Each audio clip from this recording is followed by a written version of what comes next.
charges.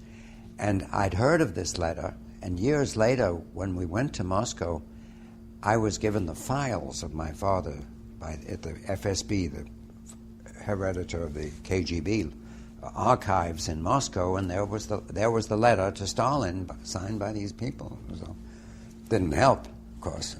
He was in Lubyanka several months first. That's the big prison in Moscow. And my mother had the first week or two, she got fresh underwear to him and changed and sent him some chocolates that she'd gotten. And she had thought that maybe he would see they were foreign chocolate, that meant that she was in touch, or I forget now the detail, it meant that I was safe somehow. There was something that, from England, I guess she bought some chocolate, which if he ever gotten them, that he would have known that she'd gotten me out to England. So that was...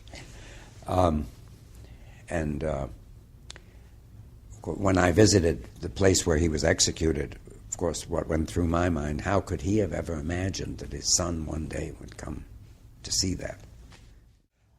A Russian friend of mine, a refugee, but was a professor here in America, suggested a few years ago, why don't you try and find the documents for your father, because they were available now.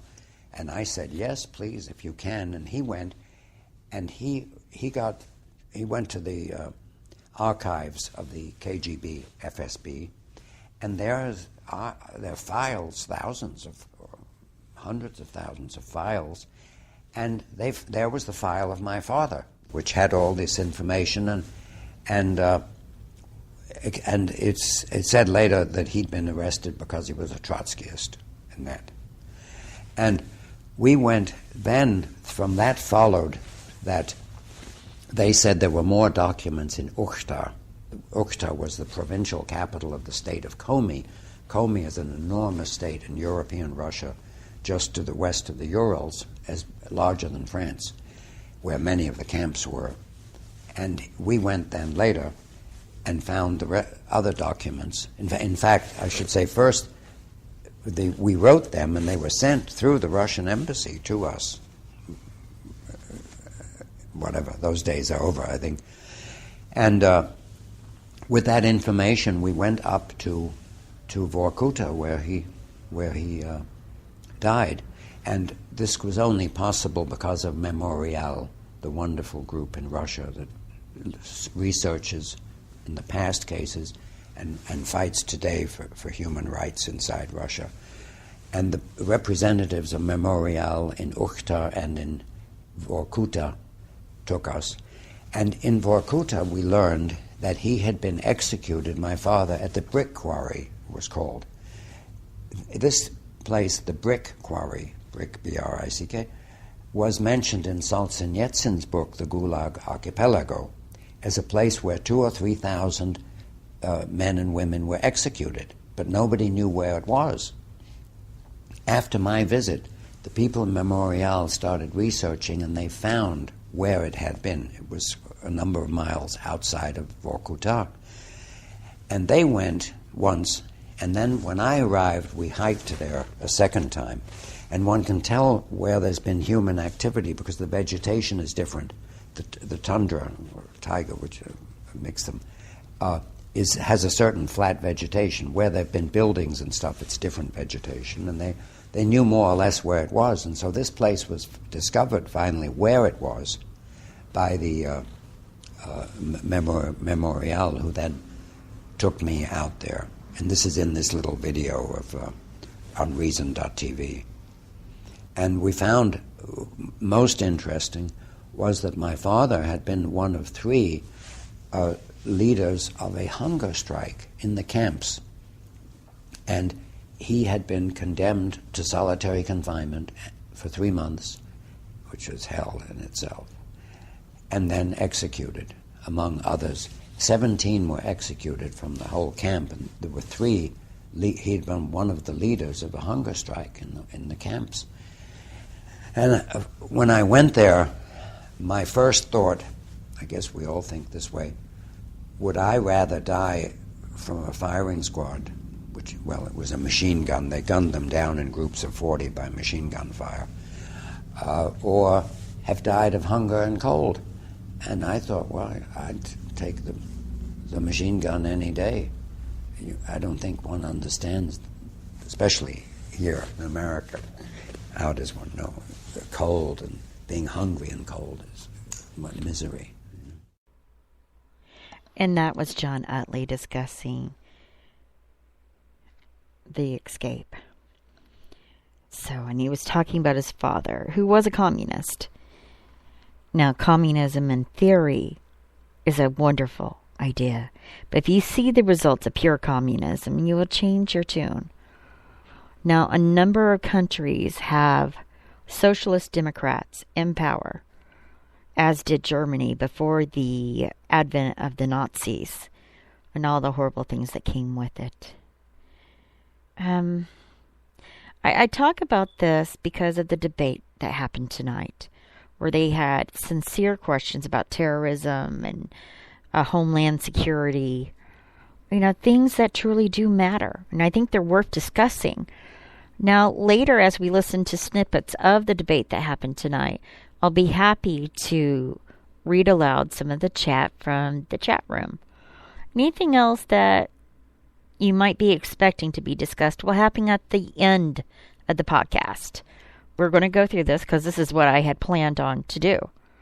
So I like doing a podcast like this, discussing real events. Now, in the chat room, Mr. White had talked about his mother coming to America when she was 7, or was it 8? 7.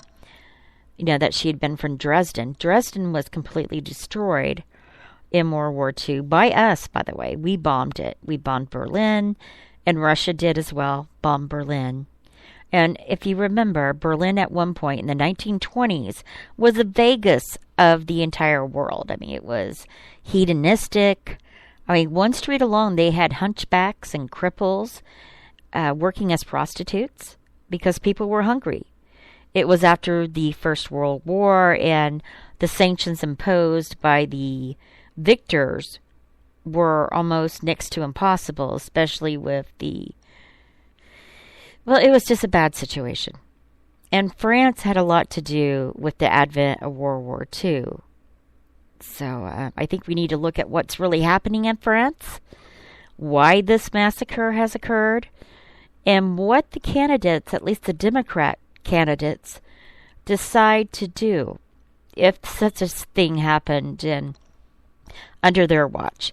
Now, please understand that Bernie Sanders is a socialist Democrat. Exactly what Germany used to have.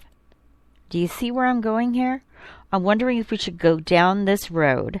A social democrat is different from a quote-unquote socialist. But this is what Germany had.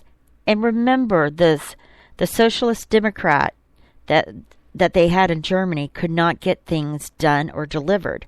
There was no food, no jobs. People were starving, so they were selling their daughters, their children in the streets just so they can get some potatoes. And the Deutschmark, it was just so low. You would have to take a wheelbarrow of Reichsmarks. Was it Dutch marks, then Reichsmarks? Well, anyway, let's go on to the debate and discuss it. And again, I'll read your comments if you want me to from the chat. I'm sorry I can't take your call. We're going to start with part 1 of the debate, the Democratic debate in the United States. And it's kind of a short clip. Tonight, live from Drake University in Des Moines, Iowa, CBS News brings you the Democratic presidential debate. Before we start the debate, here are the rules. The candidates have 1 minute to respond to our questions and 30 seconds to respond to our follow-ups. Any candidate who is attacked by another candidate gets 30 seconds for rebuttal. Here's how we'll keep time. After a question is asked, the green light goes on. When there are 15 seconds left, the candidate gets a yellow warning light. And when time is up, the light turns red. That means stop talking. Those are the rules, so let's get started. You will each have 1 minute for an opening statement to share your thoughts about the attacks in Paris.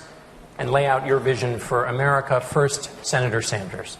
Well, John, let me concur with you and with all Americans who are shocked and disgusted by what we saw in Paris yesterday. Together, leading the world, this country will rid our planet of this barbarous organization called ISIS. I'm running for president because as I go around this nation, I talk to a lot of people. And what I hear is people's concern that the economy we have is a rigged economy. People are working longer hours for lower wages, and almost all of the new income and wealth goes to the top 1%. And then on top of that, we got a corrupt campaign finance system in which millionaires and billionaires are pouring huge sums of money into super PACs, heavily influencing the political process. What my campaign is about is a political revolution. Millions of people standing up and saying, enough is enough. Our government belongs to all of us and not just a handful of billionaires. All right, Senator Sanders. Secretary Clinton. Well, our prayers are with the people of France tonight, but that is not enough.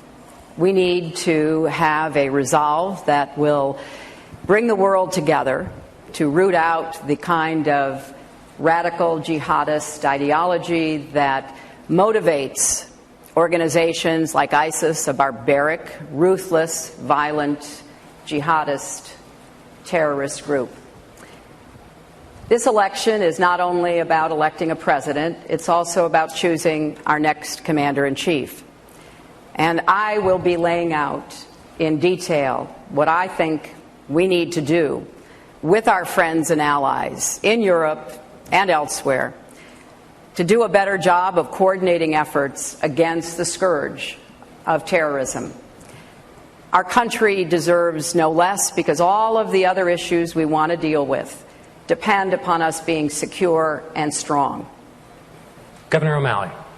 My heart, like all of us in this room, John, and all the people across our country, my hearts go out to the people of France in this moment of loss, parents and sons and daughters and family members. And as our hearts go out to them and as our prayers go out to them, we must remember this, that this is the new face of conflict and warfare, not in the 20th century, but the new face of conflict and warfare in the 21st century. And there is no nation on the planet better able to adapt to this change than our nation. We must be able to work collaboratively with others. We must anticipate these threats before they happen. This is the new sort of challenge, the new sort of threat that does in fact require new thinking, fresh approaches, and new leadership. As a former mayor and a former governor, there was never a single day, John, when I went to bed or woke up without realizing that this could happen in our own country. We have a lot of work to do to better prepare our nation and to better lead this world into this new century. All right. Thank you, Governor. Thank all of you. Well, Governor O'Malley was using an old tactic, fear. Fear induces loyalty. Oh, yeah, you're right. You know, I wasn't really impressed with O'Malley at all. I don't know how you feel about Sanders, but he just definitely pushed a more conceptual idea, you know, more of a conceptual thinker, which there's a lot more conceptual thinkers out there. There's visual thinkers, and I kind of liked what Clinton had to say. You know, she's had some experience. And if we're looking at the Democratic candidates, and I'm not impressed with any of them that are out there, by the way, so I'm not slanted one way or the other when it comes to it. Let me go ahead and delete that one. Well, let's go on and listen to what they had to say. I don't see any comments from the chat room. What did you think of their opening statements? I'm going to give them a few minutes because there's a little bit of time delay when I talk and they get to hear. So, we'll see. All right. Let me open up the chat room and find out. Oh, it's warm in here. I think someone turned on the heat really loud. Really high. No COLA increase this year? Not for sure what you mean by that, but let's go on to part 2, shall we? Let's do that. All right, thank you, Governor. Thank all of you. Minutes. The terror attacks last night underscore the biggest challenge facing the next president of the United States. At a time of crisis, the country and the world look to the president for leadership and for answers.